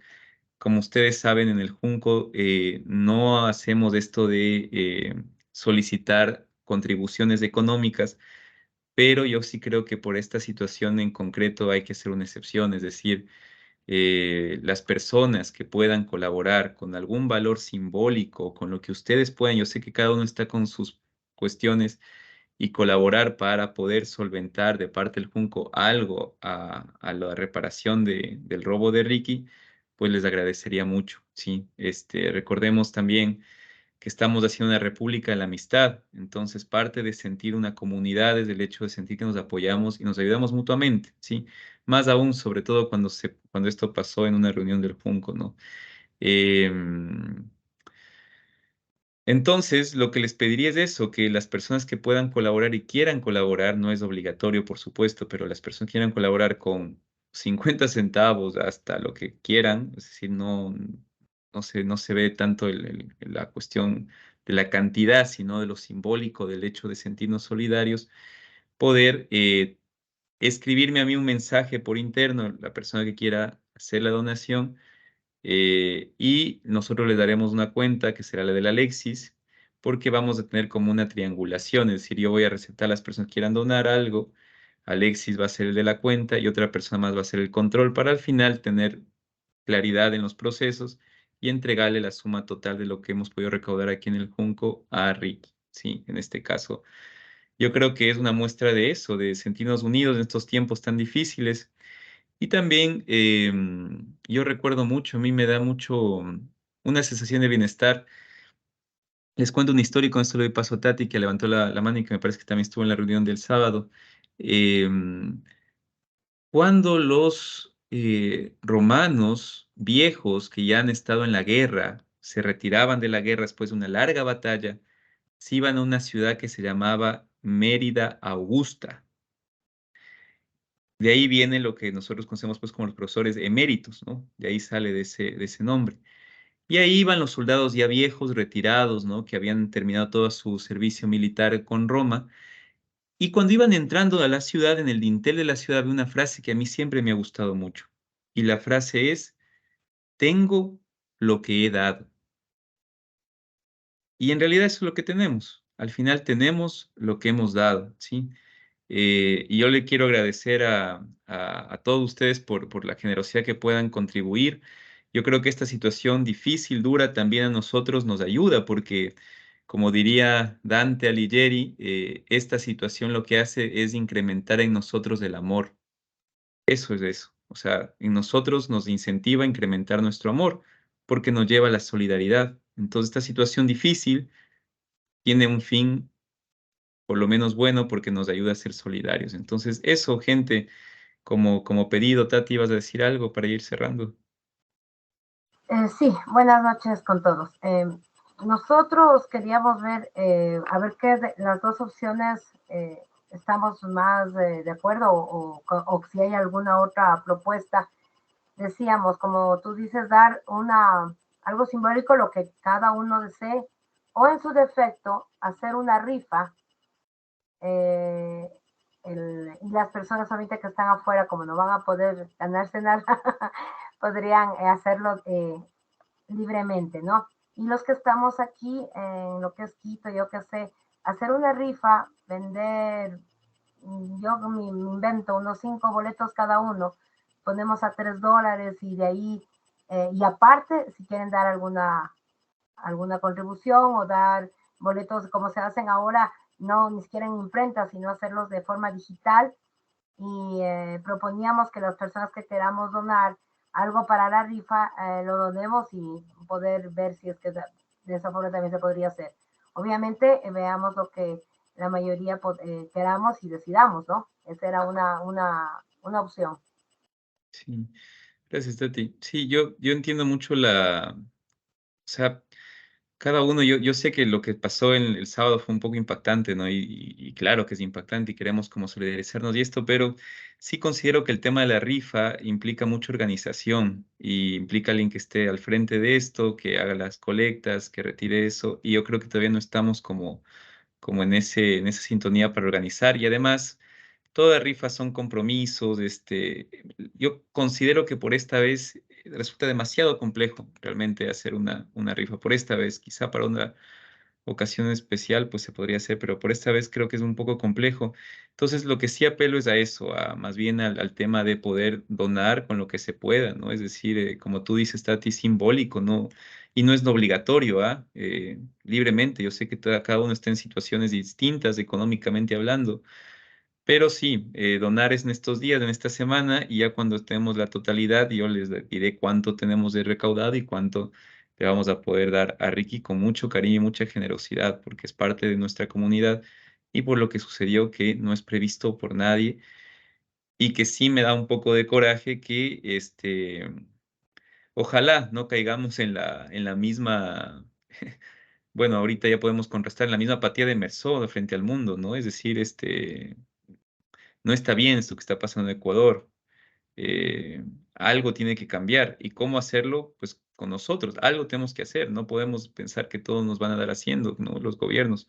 ¿Qué hacer? Bueno, eso hay que discutirlo. Quizá algún ciclo de lectura podemos reunirnos solo a discutir qué hacer. Carlos.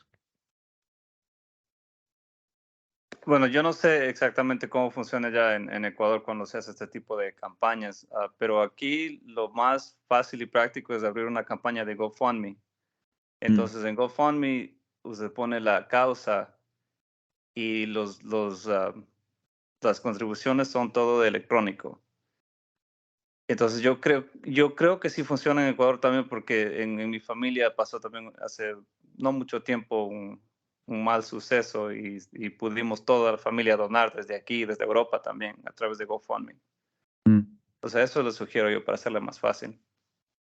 Ya, sí, yo la verdad no sé usar la plataforma, la escucho, pero no sé usarla y no sé cómo funcione. Entonces,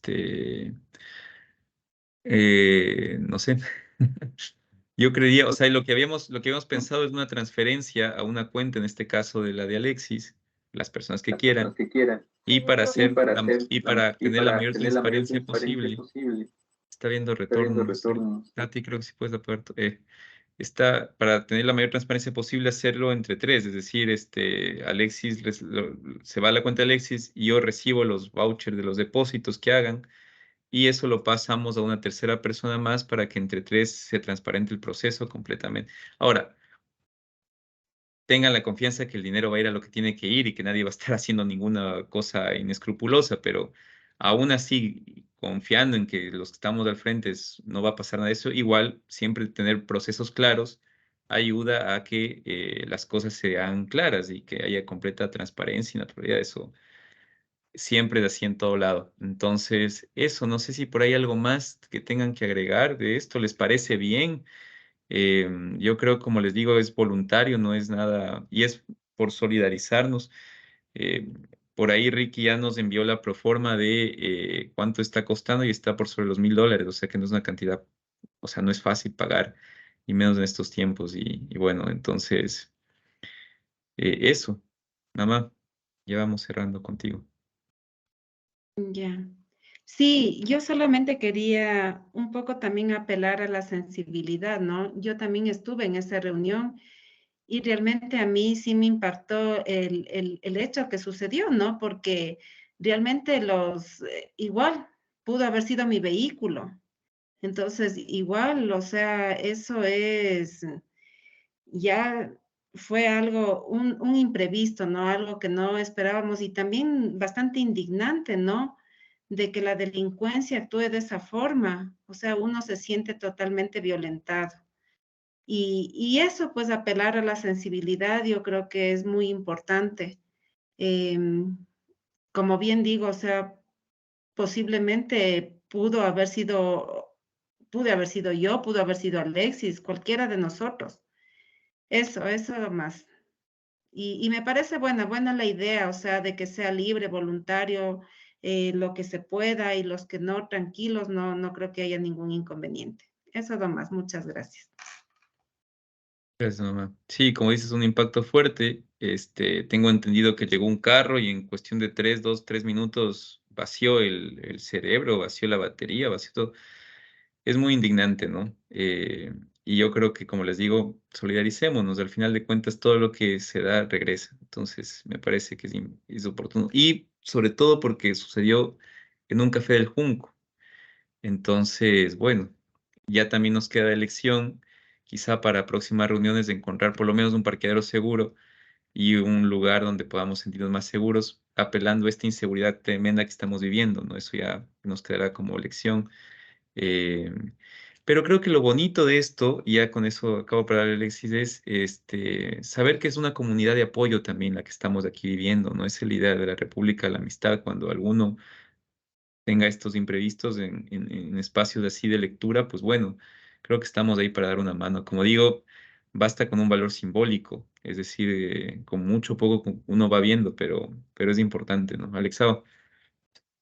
Sí, bueno, pues también comentar que con Ricky hablamos ayer como 1 hora por teléfono y fue muy bonito porque logramos, de esta crisis empezaron a salir cosas bonitas, oportunidades, empezaron a salir cosas bonitas como el valor de la amistad, saber que Ricky cuenta con nosotros, saber que con gusto estamos ahí en este momento de crisis, empezar a soñar también. ¿Qué tal si en un futuro tenemos un lugar propio en donde podamos, con parqueadero seguro, en donde podamos ir a leer las veces que queramos, ¿no?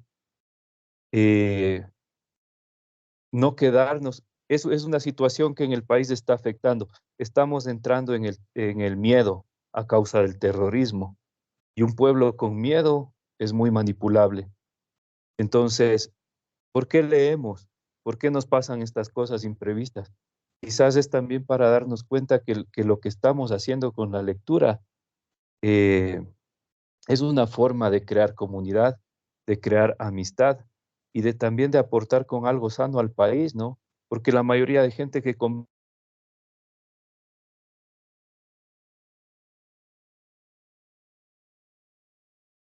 ¿Se congeló Alexis o me congelé yo? Se congeló Alexis, ¿no? Alexis, Eh, porque yo me muevo. Le están robando la señal. aló, ahí estamos. Entonces, sí, echamos la culpa, pero soluciones no se escuchan ni se ve.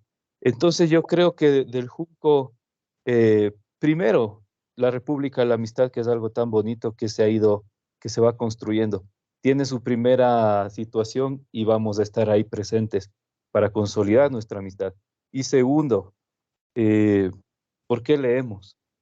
Quién sabe, ya nos toque leer un libro sobre, quizás sobre derecho, justicia. Hay muchas cosas interesantes que podemos aprender aquí para tener esa visión de transformación de nuestro país, ¿no?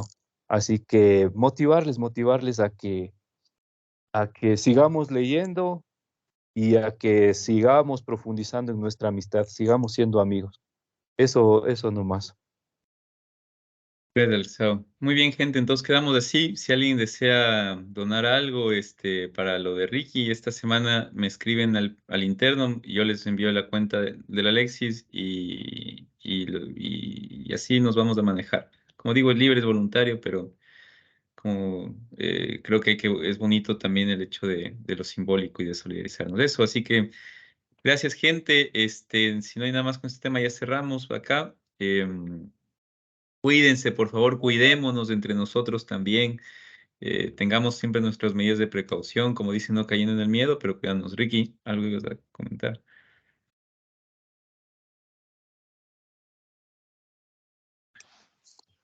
Hola. Sí, pues,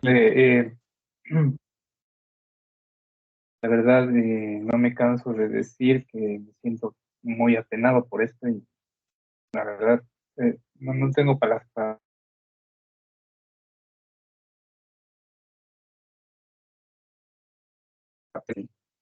Yo creo que ahí fue cuando me di cuenta en el grupo tan valioso que estoy perteneciendo por el Junco. Dios les pague a todos ustedes. Ojalá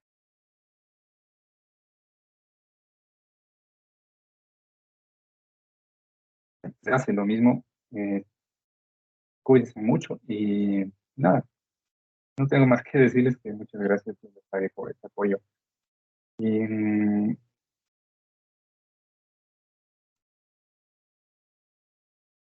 sin más que decirles, pues yo estoy presto para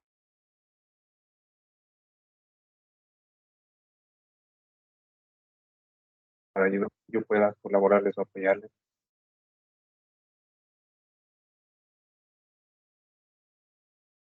Lo haré. Muchas gracias. Gracias, Ricky.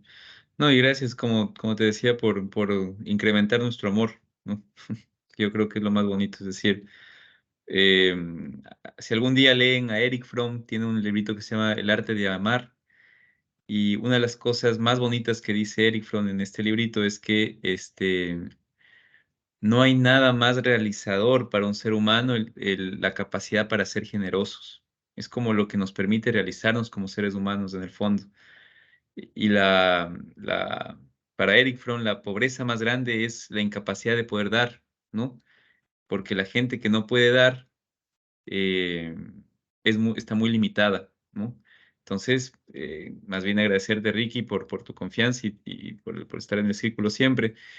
Y en esa onda de dar, también quiero felicitar a la Sami, pasando noticias buenas, que se nos graduó una miembro del Junco, así que le vamos a dar un aplauso a la Sami, que se ha graduado recientemente.